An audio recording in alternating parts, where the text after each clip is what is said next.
পরের প্রশ্ন দুইটা একেবারে ইজি, একটা হচ্ছে উইথ ক্লোজ আর একটা উইদাউট ক্লোজ।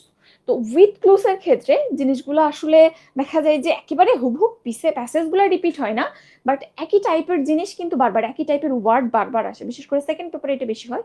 তো এই ক্ষেত্রেও আসলে ভালো করার একটাই ওয়ে, তুমি একটা টেস্ট পেপার ধরো যেখানে এই টাইপের প্রশ্ন আছে, বোর্ড ওয়াইজ না, যেখানে এই টাইপের প্রশ্ন এক জায়গায় গুছানো আছে ওখানে যাও, হয়তো 100টা তোমাকে পড়তে হবে, 100টা প্রত্যেকটার জন্য তুমি যদি 1 মিনিট 2 মিনিট টাইম দাও, চোখ বুলাই গেলে কিন্তু হয়ে যাবে। সো তুমি 1-2 মিনিট টাইম ধরে প্রত্যেকটা কোশ্চেন একটু চোখ বুলাই যাও। উইথ ক্লোজ হইলে তো আরো ঝামেলাটা কমে গেল, এবং উইদাউট ক্লোজের ক্ষেত্রে আরো জিনিসটা ইজি, কারণ এখানে তোমার স্বাধীনতা আছে যে কোনো ওয়ার্ড চুজ করার ক্ষেত্রে। ওকে, তো এখানে দেখো তুমি লিখবা কিভাবে, 10টা পয়েন্ট থাকে টোটাল, তাইলে তুমি এখানে answer to the question number 4, answer to the question number 5 লিখে 10টা উপর থেকে নিচে সুন্দর করে এক পেজে লিখবা, এই পেজে আর কিছু থাকবে না।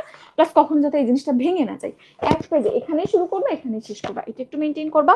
ওকে, এবং এক্ষেত্রে তুমি যখন পড়লা, ওকে সবকিছু পড়ছি, তারপরে এক্সাম হলে যে মাঝে মধ্যে কনফিউশন লেগে যায়, সেক্ষেত্রে কি করতে পারি আমরা, দেখো যেটা উইথ ক্লুজ, এটা অনেকের কাছে কঠিন, অনেকের কাছে সহজ। সহজ করার উপায় আছে, যেমন তুমি দেখবা যে এখানে মনে করো এ বি সি ডি, আমি হয়তো এটা পারছি না, বিটা পারছি, ওকে আমি বিটা লিখলাম, সিটা পারছি না আবার ডিটা পারতেছি, তুমি যেগুলো পারবা আগে লিখে ফেলবা।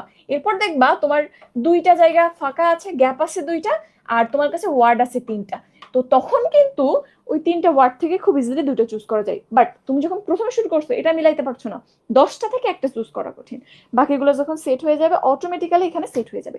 তো কখনোই প্যানিক করবা না, যখনই দেখবা যে অনেক ওয়ার্ড কিভাবে চুজ করবা, আগে শেষ করবা বা পড়াতে শেষ করবা।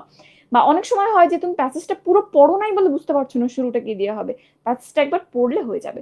সো তুমি পুরো একবার রাউন্ড দিয়ে আসবে, শুরু থেকে শেষ করবা, এরপর 2-1টা বাকি থাকলে চিন্তা ভাবনা করে দেখবো অটোমেটিক্যালি হয়ে যাচ্ছে। ঠিক আছে, তাইলে 4-5 একই টাইপের একটু পড়তে হবে, একটু প্র্যাকটিস করতে হবে, তাহলেই হয়ে যাবে।